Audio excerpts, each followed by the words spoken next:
Railway मार्ग ओलांडत असताना रेल्वे गाडीची धडक बसून एकाचा मृत्यू झाल्याची घटना नगर तालुक्यातील देहरे गावात रविवारी 2 जूनला रात्री 8च्या सुमारास घडली। प्रदीप रामदास पठारे वय 32 राहणार देहरे तालुका नगर असे मयताचे नाव आहे। पठारे हे शेतकरी होते आणि गावच्या शिवारात असलेल्या मळ्यात राहत होते। रविवारी रात्री 8च्या सुमारास मळ्यातून गावात येण्यासाठी ते रेल्वे मार्ग ओलांडत असताना त्याच वेळी आलेल्या रेल्वे गाडीची त्यांना जोरदार धडक बसल्याने ते गंभीररित्या जखमी झाले। त्यांना त्यांचे नातेवाईक नामदेव रंगनाथ पठारे आणि इतरांनी उपचारासाठी नगरच्या जिल्हा शासकीय रुग्णालयात रात्री 9च्या सुमारास दाखल केले। मात्र तेथील मेडिकल ऑफिसर डॉक्टर बोठे यांनी त्यांना उपचारापूर्वीच मयत घोषित केले।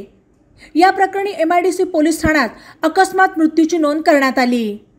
मयत पठारे यांच्या पश्चात पत्नी, एक मुलगा आणि एक मुलगी असा परिवार आहे। नवा मराठा YouTube चॅनलला सबस्क्राइब करा आणि बेल आयकॉनवर प्रेस करा।